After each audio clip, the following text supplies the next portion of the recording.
आज UG entrance exam की जो बच्चे तैयारी कर रहे हैं, जो बच्चे पटना यूनिवर्सिटी किसी भी यूनिवर्सिटी की तैयारी कर रहे हैं, सीयू सिटी की तैयारी कर रहे हैं, तो उनके लिए आज हम लेके आए फिजिक्स का एक इम्पॉर्टेंट चैप्टर। और ये बीए वालों के लिए भी जरूरी है और बीएससी वालों के लिए भी जरूरी है। क्यों? क्योंकि आज हम लेके आए हैं विमेय विश्लेषण, जिसे बच्चे कुछ बोलते हैं डायमेंशन एनालिसिस। यहाँ पर ध्यान देना होगा। थोड़े से इंग्लिश वाले बच्चों को दिक्कत होती है, हिंदी वाले तो दोनों इंग्लिश हिंदी दोनों जानते हैं, लेकिन इंग्लिश वाले थोड़े हिंदी में कंफ्यूज होते हैं, क्योंकि इस वीडियो को दोनों बच्चे देख रहे हैं। इसलिए मैंने चैप्टर का नाम भी दोनों भाषाओं में लिखा है, और इसमें जो चीज़ें पढ़ाई जाएंगी वो दोनों भाषाओं में पढ़ाई जाएंगी, मिक्सचर टाइप में, तो वहाँ पर चीज़ें आपको समझ में आती रहेंगी। अब हिंदी और इंग्लिश जो बच्चे करते रह जाएंगे वो हिंदी और इंग्लिश ही करते रह जाएंगे, और जो हिंदी इंग्लिश नहीं करेंगे वो आगे बढ़ जाएंगे। इस चैप्टर से बहुत छोटा सा चैप्टर है, कुछ बातें मात्र ध्यान देनी है, मात्र कुछ बात ध्यान देनी है, और आता है एक प्रश्न। एक प्रश्न हर एक बार, किसी भी आप पटना यूनिवर्सिटी का उठा के देख लीजिए, सीयू सिटी का उठा के देख लीजिए, बीएचयू का उठा के देख लीजिए, इलाहाबाद एक क्वेश्चन इससे आता है।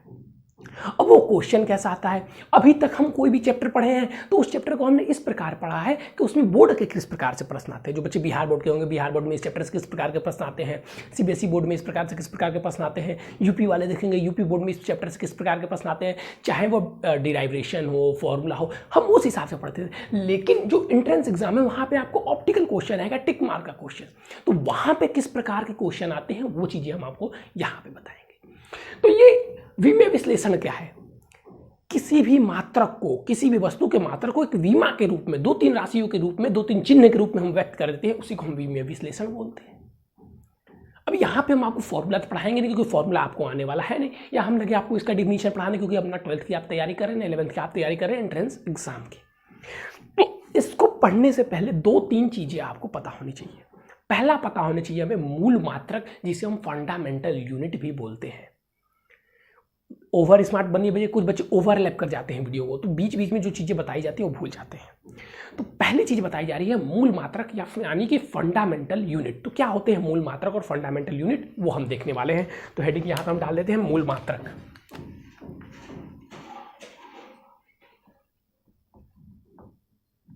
मूल मात्रक या फंडामेंटल यूनिट, ठीक है। फंडामेंटल यूनिट आप भी अपना इस प्रकार से नोट्स बनाते चलिएगा। अब फंडामेंटल यूनिट टोटल 7 होती है। फंडामेंटल यूनिट टोटल 7 होती है। पहला, यहाँ पे यूनिट की बात की जा रही है, राशियां भी देखते चलिएगा, इधर राशियां लिखेंगे, इधर यूनिट लिखेंगे। तो पहला लंबाई, अब इंग्लिश तो मैं लिख लेंथ, लंबाई का लेंथ सबको पता होगा, बोल दूंगा साथ में, आप ध्यान देते चलिएगा। लंबाई यानी कि लेंथ, लेंथ का मीटर सिंबल m। फिर आता है दूसरा हमारा ताप, यानी कि टेम्परेचर, टेम्परेचर का सेकंड यानी कि सेकंड, दूसरा हो गया। फिर हमारा तीसरा आता है, ये फंडामेंटल। देखिए कोई भी यूनिट हम लोग की होती है ना, तो यूनिट 2 टाइप्स की होती है, एक फंडामेंटल यूनिट, एक डिराइव्ड यूनिट, जिसे हम हिंदी में बोलते हैं मूल मात्रक एवं व्युत्पन्न मात्रक। तो यहाँ पे मूल मात्रक हमें जानना जरूरी, जो कि टोटल 7 होती है। पहला लंबाई, लंबाई का m यानी कि मीटर, दूसरा सॉरी यहाँ पे ताप मैंने लिखा और मैंने यहाँ पे सेकंड लिखा है। ये समय, समय यानी कि सेकंड, ठीक है। समय, लंबाई, मात्र, फिर ताप, ताप का केल्विन यानी कि के। फिर उसके बाद से द्रव्यमान, द्रव्यमान यानी कि केजी, द्रव्यमान यानी कि केजी, ठीक है। उसके बाद से 1 2 3 4 टेम्परेचर हो गया, टाइम हो गया, लेंथ हो गया। उसके बाद से हमारी आती है, पहला तो मोल, जो आप सुने होंगे पदार्थ को, ठीक है, पदार्थ की मात्रा, पदार्थ की मात्रा का मात्रक है ये, इसको क्या बोलते हैं? मोल। फिर कैंडेला सुना होगा आपने, ज्योति तीव्रता का, कैंडेला, सी से इसको रिप्रेजेंट करते हैं। कितने हुए? 1 2 3 4 5 6। एक कौन से छूट रहे हैं, कौन बताएगा? एक छूट रहा है हमारा एम्पियर, जो कि धारा का, यानी कि अब करंट, यार धारा मतलब करंट, ये सारी चीजें आप लोग ध्यान देते रहिएगा। एम्पियर है ये, इसको एंगस्ट्रॉन मत समझिएगा। तो ये सारी जो चीजें हमारी, ये जो सारी चीज़ें हैं यहाँ से आप ध्यान दे देंगे, ये सारी चीज़ें हैं यहाँ से आपको ध्यान देने योग्य, जो आपको ध्यान देना है कि ये मूल मात्रक है। अब इसके आगे 2-3 चीज़ें और ध्यान देनी है। जैसे पूछता है कि दूरी मापने वाला सबसे बड़ा मात्रक, यहाँ पे देखिए आप पॉइंट बना के लिखते चलिएगा। ये अब आपको जो सारी चीज़ें पढ़ाई है सारी इंपॉर्टेंट ही पढ़ाई, अब इसमें से छाटने की कोशिश मत कीजिएगा। देखिए दे देता है कैसे, ताप दे देगा, द्रव्यमान दे देगा, इसी में बल दे देगा, एक ऑप्शन इसमें से दे देगा और 2-3 और राशियां दे देगा डिराइव। आपसे पूछिएगा कौन सी फंडामेंटल यूनिट है यानी कि मूल मात्रक है, तो आपको बताना होगा जो टेम्परेचर के केल्विन है वो क्या है, फंडामेंटल यूनिट है। तो ये सारी चीज़ें आपको ध्यान में रखनी होगी। दूसरी, अब पूछता है आपसे पूछ लेगा, अब आपसे पूछ लेगा कि दूरी नापने की सबसे बड़ी यूनिट कौन सी है, कौन सी ऐसी राशि है, कौन सी ऐसी यूनिट है, कौन सा ऐसा मात्रक है जो दूरी नापने की सबसे बड़ी है, तो ये होता है पारसेक। पारसेक, यहां पे ध्यान दे दीजिएगा, स्टार बना के सबसे बड़ी कौन सी है, पारसेक। अब दूसरा एक पूछता है हमसे प्रकाश वर्ष, लाइट ईयर, प्रकाश, ध्यान देते चलिए भाई, प्रकाश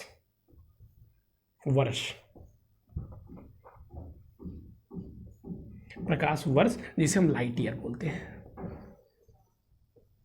अब इससे 2 क्वेश्चन आते हैं, पहला क्वेश्चन इससे आता है कि प्रकाश वर्ष किसका मात्रक है, यानी कि ये किसका यूनिट है, तो हमें याद रहेगा ये लेंथ यानी कि दूरी का यूनिट है, लेंथ यानी कि ये दूरी का यूनिट है। टाइम नहीं लगाएंगे, वर्ष होता है, लाइट ईयर देता है तो बच्चे टाइम पे टिक लगा देते हैं कि ये टाइम की यूनिट है, लेकिन ये यूनिट किसकी है, ये लेंथ की यूनिट है यानी कि लंबाई की यूनिट है, यानी कि दूरी की यूनिट है।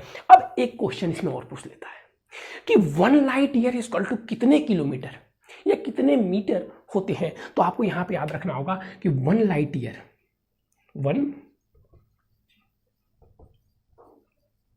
इक्वल टू होते हैं आपके 9.4 इंटू 10 के पावर 12 किलोमीटर। अब इसी को मीटर में करेंगे तो यहाँ पे क्या हो जाएगा, 3 का मल्टीप्लाई करेंगे 15 हो जाएगा, ठीक है। तो ये सारी चीज़ें आपको यहाँ से देखने लायक है, इसका स्क्रीनशॉट ले लीजिएगा, अपना नोट्स बना रहे होंगे तो उसमें लिख लीजिएगा। एक ये भी पूछता है कैंडिला किसका मात्रक है, तो हमें याद रखना होगा कैंडिला किसका मात्रक है, ज्योति तीव्रता का मात्रक है। कैंडिला किसका मात्रक है, ज्योति तीव्रता का मात्रक है। चलिए अब जल्दी से स्क्रीनशॉट लीजिए, हम इरेज करने जा रहे हैं। चलिए अब हम आएंगे अपने अब विमीय विश्लेषण, यानी कि देखिए इसमें से एक प्रश्न आ जाता है, 2 पॉइंट यहाँ से आपको बता देंगे, इसमें से भी एक प्रश्न आ सकते हैं। मैं मेन बताया विमीय विश्लेषण के लिए, लेकिन आपको जो इसमें भी बीच में बता दिए गए इससे भी एक प्रश्न बन सकते हैं, मतलब आज आप 2 प्रश्न की तैयारी लगभग कर रहे हैं। ध्यान देते हुए चलेंगे। डेली की वीडियो को अगर आप सीरियस नहीं लेते हैं, हर पार्ट नहीं देखते हैं, तो आपको टाइम पास करने से कोई मतलब होने वाला नहीं है। चाह रख लेने से सफलता नहीं मिलती, सफलता के लिए काम भी करना पड़ता है। तो चलिए अब हमने आपको जो चीज़ें दिखाई, अब उन्हीं चीज़ों को हम एक अलग सिंबल से रिप्रेजेंट करते हैं, जिसे हम क्या बोल देते हैं, जिसे हम बोलते हैं विमीय चिन्ह बोल देते हैं। विमीय विश्लेषण में उसको विश्लेषित करने का मतलब प्रदर्शित करने का एक सिंबल देता है। तो वीमा में यानी कि डायमेंशन एनालिसिस में उसके लिए कुछ सिंबल देते हैं, जिसके लिए क्या क्या देते हैं, बस देखिए कि 4 ही हैं। पहला है हमारा सेकंड जिसे हम बोलते हैं टाइम। सेकंड किसका मात्रक है, यूनिट किसकी है, टाइम की है, समय की। इसको हम टी से रिप्रेजेंट करते हैं, याद रखिए कैसे रिप्रेजेंट करते हैं, टी से रिप्रेजेंट करते हैं। फिर मीटर किसकी यूनिट है, लेंथ की, इसको हम रिप्रेजेंट करते हैं एल से। फिर किलोग्राम, इसको हम किससे रिप्रेजेंट करते हैं, ये किसकी यूनिट है, ये है मास की, इसको हम एम से रिप्रेजेंट करते हैं। अच्छा किलोग्राम कुछ बच्चे सोचते हैं वेट की यूनिट है, नहीं, वेट की यूनिट न्यूटन, याद रखिएगा, भूलेगा मत, ये भी आ सकता है आपका ऑब्जेक्टिव क्वेश्चन में। फिर उसके बाद से एक नेक्स्ट आता है टेम्परेचर की, जो क्या है केल्विन, और इसके लिए कुछ अलग यूनिट दी हुई है, कुछ इस प्रकार से। देखिए यहाँ तक तो जो बच्चे इंग्लिश मीडियम वाले को टाइम बोलते हैं, सेकंड है, उसका टी से रिप्रेजेंट कर रहे हैं, लगभग सेम ही है। मीटर का लेंथ होता है तो इसको एल से, और किलोग्राम का मास होता है तो इसे एम से, लेकिन यहाँ पे केल्विन को थोड़ा सा चेंज कर देते हैं। मेन क्वेश्चन आते हैं इन्हीं तीनों पर। इसका भी सिंबल आपको क्या होना चाहिए, पता होना चाहिए। अभी तक मैं जितनी चीज़ें बता रहा हूँ उसमें कोई कन्फ्यूज़न हो तो बताइएगा, उसको ध्यान से देखते हुए चलिए। जो भी कन्फ्यूज़न होगा कमेंट कर दीजिएगा या व्हाट्सएप पे भी भेज दीजिएगा। अच्छा, यहाँ तक चीज़ें समझ में आई कि नहीं? अब अगर आपको यहाँ तक चीज़ें समझ में आ गई हैं तो मैं आगे स्टार्ट करूँगा किसी भी चीज़ का वीमा यानी कि डायमेंशन निकालना, किसी भी फॉर्मूले का। अब आप 11th और 12th पढ़ के आ चुके हैं तो आपको बहुत सारी फॉर्मूलाएं याद होंगी, बहुत सारी फॉर्मूलाएं याद होंगी। आप ऐसे अगर आंख बंद करते जाएंगे तो कितनी फॉर्मूलाएं बोलेंगे ना, ये आप जानते हैं ना हम जानते हैं। और वो फॉर्मूलाएं कैसी, फिजिक्स की फॉर्मूलाएं पर यहाँ पे चर्चा चलेंगे। जैसे अगर फर्स्ट चैप्टर से ही फॉर्मूला उठाना स्टार्ट किया जाए, 12th के फर्स्ट चैप्टर से फॉर्मूला उठाना स्टार्ट कीजिए। कूलॉम का नियम पहला चैप्टर है तो पहला फॉर्मूला आपको क्या आ जाएगा, पहला फॉर्मूला सर हमें याद आएगा F = 1/4πε0 Q1 Q2/r²। दूसरा फॉर्मूला आपको क्या याद आएगा, दूसरा फॉर्मूला आपको आ जाएगा F = E/Q। तीसरा फॉर्मूला आपको क्या याद आएगा, तीसरा फॉर्मूला आपको आ जाएगा P = 2Q × 2L। चौथा फॉर्मूला आपको क्या याद आएगा, चौथा फॉर्मूला आपको याद आएगा V = W/Q। पांचवा फॉर्मूला आपको क्या, मतलब आपको फॉर्मूले याद आते जाएंगे। आपके पास फॉर्मूले की अब कमी नहीं है, किस चैप्टर का कौन सा फॉर्मूला आपके दिमाग में आ जाए कोई नहीं जानता। ठीक उसी प्रकार एग्जामिनर भी कौन सा फॉर्मूला आपसे पूछ ले, ध्यान से सुनिएगा। कौन सी चीज, 2-3 राशियां हैं जो पूछती हैं वो मैं लास्ट में बता दूंगा यहीं पे। इस चैप्टर के अलग से क्वेश्चन नहीं करवाऊंगा क्योंकि कुछ ज्यादा बड़ा चैप्टर है नहीं, 2-3 ही ऐसी राशियां हैं जो उससे पूछता है। अब कैसे पूछेगा, जैसे देखिए कैसे निकालते और कैसे पूछता है, अब इसको थोड़ा सा यहाँ पे ध्यान देंगे। आपसे अब पूछ लिया, मान लीजिए कि बल, फोर्स की डायमेंशन हमें बताइए यानी कि वीमा बताइए। तो फोर्स जैसे ही मैंने नाम लिया, इसका फॉर्मूला आपके दिमाग में क्या बन के आया, इसका फॉर्मूला आपके मन में क्या बन के आया, फोर्स क्या बन के आया फॉर्मूला, सर फोर्स, अरे नहीं याद आ रहा है, चलिए न्यूटन का सेकंड नियम में क्या पढ़ा था हमने, MA। अच्छा हाँ सर पढ़ा था, याद आ गया, MA। फोर्स मतलब MA, हमें यहाँ तक पता है। कुछ बच्चे होंगे उनको भी याद होगा, हिंदी मीडियम वाले भी सब यही पढ़ते हैं। बोले ना हिंदी इंग्लिश कोई मतलब नहीं, फॉर्मूला सबके लिए सेम है।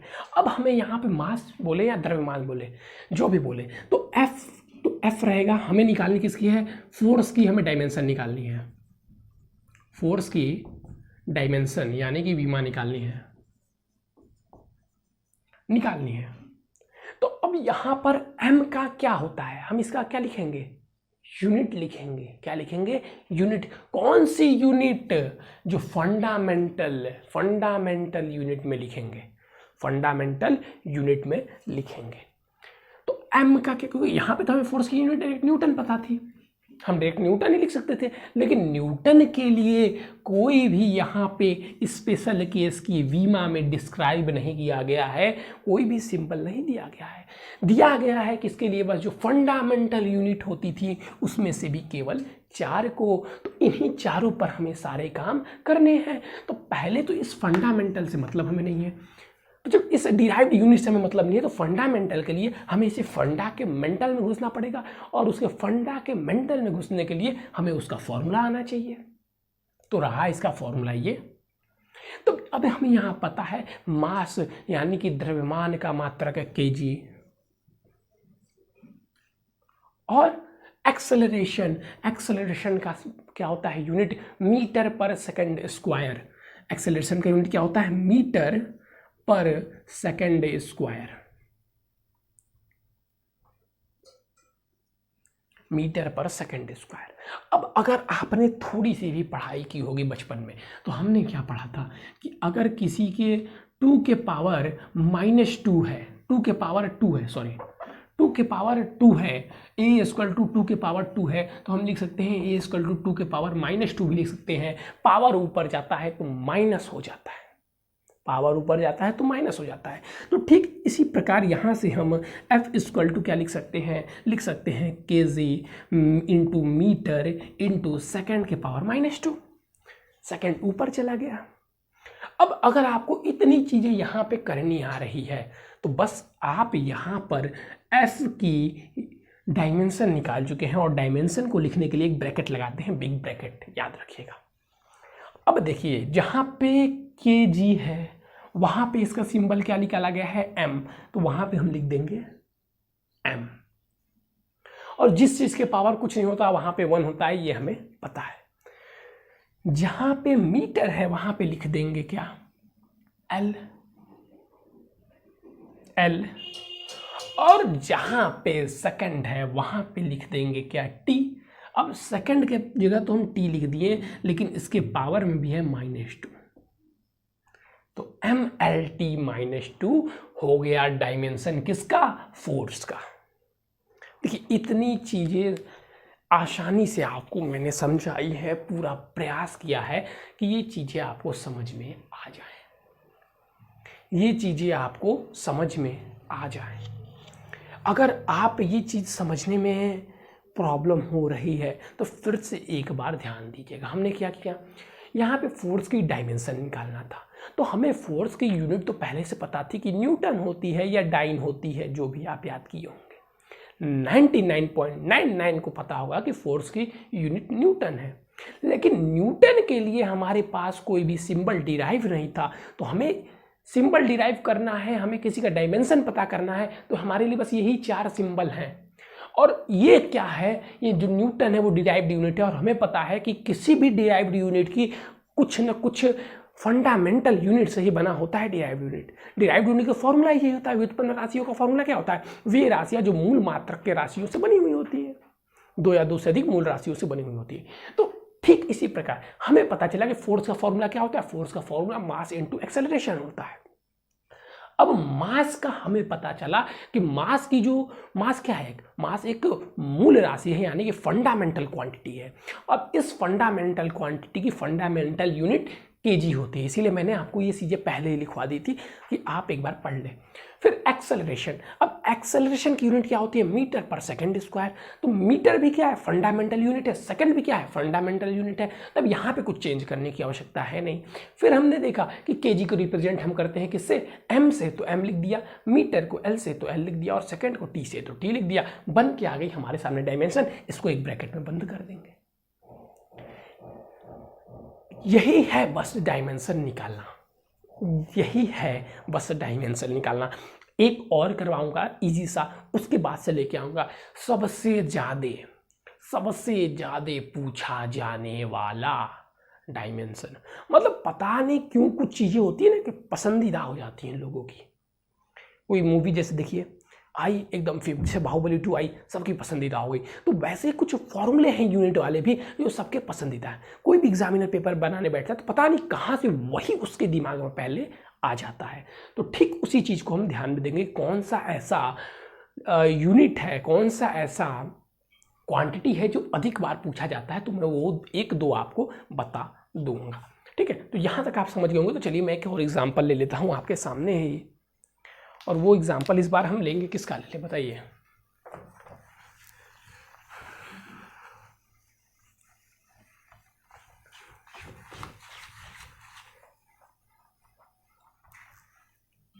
चलिए एक इसी से रिलेटेड ले लेता हूं, वर्क यानी कि कार्य। तो वर्क क्या होता है, F into D, force into displacement, और जो हिंदी में बोलेंगे क्या बोलेंगे, कार्य बराबर बल गुणे विस्थापन। अब देखिए यहां पर एक केस भी होता है कि अगर आपको चीजें याद हैं तो ये करना और भी आसान हो जाता है। जैसे नहीं याद है तब भी कोई प्रॉब्लम नहीं, जैसे मैं बता रहा हूं। अभी हमने क्या लिखा, W इक्वल टू F की अभी हमने निकाली डायमेंशन, हमने क्या लिखा था, mLT-2, और इनटू में कर दिया हमने। D का क्या होता है, D मतलब डिस्प्लेसमेंट क्या है, दूरी है, और दूरी का क्या होता है फंडामेंटल यूनिट, सर दूरी का मीटर होता है, और मीटर को कैसे रिप्रेजेंट करते हैं, L से, तो बस यहाँ पे आप L लिख दीजिए। अब देखिए अगर आपको ये फोर्स का याद रहता, लेकिन याद करने की जरूरत नहीं, क्योंकि आप कितना याद करेंगे। अभी मैं इसको बनाना भी सिखा रहा हूँ तो आप डायरेक्ट ये कर पाते। ठीक है, जो आपके क्लास में बच्चे होंगे जो रटे हुए होंगे वो इस प्रकार कर पाते, लेकिन आपने याद भी नहीं किया है तो घबराइए मत, आप गुरुकुल पे हैं, आप गुरुकुल पे हैं, आप अपने स्कूल में नहीं है कि मास्टर बोलेगा जाओ बस ऐसे ही होता है कर लेना। ये हम यहाँ पे लिख रहे हैं तो F तो W इक्वल टू, हमें फिर से F का फंडामेंटल में तोड़ना होगा, F equal to MA into में D। अब फिर से हमें क्या पता है, मास का क्या होता है kg, एक्सेलरेशन का मीटर, और पर सेकेंड स्क्वायर को हम लिख सकते हैं s⁻², और इसका क्या होता है मीटर, तो इसको भी लिख देते हैं मीटर। अब इसको अगर हम चेंज करें तो क्या लिख सकते हैं kg, और मीटर में मीटर को मल्टीप्लाई करेंगे मीटर स्क्वायर इंटू सेकेंड का स्क्वायर। अब फिर अगर इसको हम अब लिखे किसमें, डायमेंशन में, तो kg का m, ठीक है, और फिर मीटर का l, l के पावर m के पावर 2 है तो 2, और फिर सेकेंड का t के पावर -2 हो गया, इसका डायमेंशन आ गया। अब मैं आपके सामने सबसे ज़्यादा प्रचलित और सबसे ज़्यादा पूछे जाने वाला, सबसे ज़्यादा प्रचलित सबसे ज़्यादा पूछे जाने वाला लिखने वाला हूँ, डायमेंशन किसका पूछा जाता है। तो देखिए इसको इरेज कर देता हूँ और इसको लिख रहा हूँ। इस चैप्टर से इतनी ही चीज़ें पूछी जाती हैं जितनी चीज़ें आपको बता दी गई, ध्यान में रखना होगा, और जो 2-3 मैं दे रहा हूँ उसका आप ट्राई कीजिएगा वो आपको याद ही रहे, क्योंकि जो चीज़ हमें पता है कि देखिए हमारे पास कितना है, अगर मैं यहाँ से बोलता जाऊँ तो फोर्स से स्टार्ट करूँ, फोर्स, प्रेशर, ज्योति तीव्रता, ये वो, कूलाम बल, ये बल। अच्छा एक पता आपको और बता दे रहा हूँ, देखिए जैसे फोर्स का क्या आया mL/T-2, तो जितने भी फोर्स आएंगे सबका सेम आएगा। सुन लीजिए ध्यान से, जितने भी फोर्स आएंगे सबका सेम आएगा, जितने भी फोर्स आएंगे सबका सेम आएगा। फिर से मैं रिपीट कर दिया, ठीक है। अब आवेग, संवेग, जितने भी चीज़ें आप निकालेंगे आप निकालते रह जाएंगे, लेकिन अब कुछ फेमस है, कुछ फेमस है, जैसे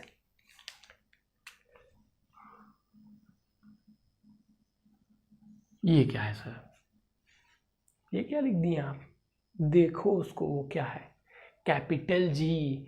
कैपिटल जी को क्या बोलते हैं, universal gravity constant, universal constant है, जिसे हम लोग गुरुत्वाकर्षण हिंदी में बोलते हैं गुरुत्वाकर्षण स्थिरांक। तो इस जी को हमें निकालना है, जी का डायमेंशन सबसे ज्यादा बार पूछता है, very very very very high पे सबसे ज्यादा पूछने जाने वाला कैपिटल जी का सार्वत्रिक गुरुत्वाकर्षण, जिसे हम लोग यूनिवर्सल ग्रेविटेशनल कांस्टेंट भी बोलते हैं। तो अब इसके लिए आपको पता होना चाहिए क्या, इसके लिए निकालना कोई बड़ी बात नहीं है, हमें पता होना चाहिए F। इसको ज़्यादा हार्ड देखिए नहीं पूछता है, पूछता वही है जो आपके चैप्टर में आया है, ठीक है, जो आपने क्लास 12th में 11th में कुछ फॉर्मूले इजी पढ़े, अब एकदम अंदर से भी एकदम फॉर्मूला नहीं निकालता है, आसपास से ही फॉर्मूला निकालेगा, ठीक है। तो F इक्वल टू क्या हमने पढ़ा था, अगर हम न्यूटन का नियम देखें तो F इक्वल टू G(m1m2/r²। यहाँ से हमें G का डायमेंशन निकालना है, क्योंकि G का ही पूछता है, G का डायमेंशन निकालना है। तो G का डायमेंशन निकालने के लिए हम क्या करेंगे, इसको उधर भेज देंगे। अच्छा मैं आपसे रिक्वेस्ट करूँगा कि आप F का जरूर याद कर लीजिएगा, F बहुत सारी जगह आता है। तो F इंटू तो हो जाएगा F इंटू में r² में m1 into m2, m1 into m2। अब अगर यहाँ पे देखा जाए तो देखिए फोर्स का मैं फिर से लिख दे रहा हूँ, क्योंकि मुझे भी याद है, आप भी याद कर लेंगे फोर्स का, तो फोर्स का बहुत ज़्यादा हार्ड नहीं है, बस हम क्या याद करना है, mL/T-2। अब यहाँ पे अगर आप ध्यान देंगे तो r क्या होता है, यहाँ पे दूरी, दोनों पिंडों के बीच की दूरी, जिसको हम r से रिप्रेजेंट करते हैं। तो दूरी, और दूरी का क्या होता है, मूल राशि, यानी कि फंडामेंटल यूनिट क्या होती है दूरी की, तो सर दूरी की मीटर होती है। बहुत बढ़िया, तो मीटर को हम किससे रिप्रेजेंट करते हैं, L से, और यहाँ पे स्क्वायर है तो ये L का स्क्वायर। फिर ये क्या है, M, मास, मास का क्या होता है, केजी, केजी को किससे रिप्रेजेंट करते हैं, M से, तो ये M, और फिर यहाँ पे M2 भी है, तो इसका भी तो M2 हो या M3 हो, सबका यूनिट तो क्या रहेगा, सबका यूनिट क्या रहेगा भाई, केजी ही रहेगा। तो M हो गया। अब ये M मिलके बन जाएगा m²। अब इसको ऊपर लाएंगे तो फिर माइनस में आ जाएगा, तो अब इसको ध्यान देंगे, ऊपर लेते आ रहे हैं डायरेक्ट हम, mL/T-2 into L square into में m माइनस 2। अब अगर आप ध्यान देंगे यहाँ पे, अगर आप यहाँ पे अब ध्यान देंगे तो ये m यहाँ पे भी है, यहाँ पे भी है, m मल्टीप्लाई होगा तो जुड़ता है, जुड़ेगा तो एक माइनस में है तो यहाँ पे आ जाएगा m माइनस 1, क्योंकि प्लस माइनस माइनस हो जाएगा। l है, l एक यहाँ पे है, 2 l यहाँ पे है तो ये हो जाएगा l के पावर 3। t माइनस 2 है तो t माइनस 2 ही रह जाएगा। ये हो गया आपका सबसे ज़्यादा पूछे जाने वाला, चाहे आप CUCT का पेपर उठा लें, चाहे आप BHU का पेपर उठा लें, चाहे पटना यूनिवर्सिटी का पेपर उठा लें, किसी का भी आप पेपर उठाइए, यहाँ तक कि ये इतना फेमस हो चुका है कि आज के समय में ये सर्विस में SSC के पेपर में भी पूछ दिया जा रहा है। Indian coast guard, SSC, navy, air force में भी ये क्वेश्चन आ जा रहा है, इतना ये फेमस हो गया है। m के power -n L3 t minus 2 बहुत फेमस हो गया है। तो देखिए आज मैंने आपको ये समझाया, इससे आने वाले क्वेश्चन बताएं, तो ये चैप्टर आपका खत्म। अब इसमें आपको कहीं से पढ़ने की कुछ आवश्यकता नहीं है, 2 पन्ने के अंदर आप चाहें तो मात्र इसका नोट्स समटा सकते हैं रिवीजन के लिए, तो नोट्स जरूर बनाएं। और कोई चीज़ें कन्फ्यूज़न हो वीडियो में पूछ ले। एक चीज़ और करें कि अपने ज़्यादा से ज़्यादा दोस्तों के पास शेयर करें, जितने दोस्त जुड़ेंगे उतना ही हमें हौसला बढ़ेगा, उतना ही पढ़ाने में इंटरेस्ट आएगा। तो कुछ भी चीज़ें पूछनी हो तो पूछिए। अब फिर देखिए कल किस चीज़ की आपकी क्लास चलती है, जिस चीज़ की आप लोग बोलेंगे कमेंट कर देंगे तो वैसे चली जाएगी, नहीं तो हम अपने हिसाब से सोच रहे हैं कल मैथ के ले लें। ऐसे एक दिन बदलते रहेंगे, फिजिक्स मैथ सारी चीज़ें आपकी तैयार होती रहेंगी, तो इसको ध्यान में रखें और ये करें, ठीक है। चलिए आज के लिए बस इतना ही। थैंक यू बच्चों, हैव अ नाइस डे।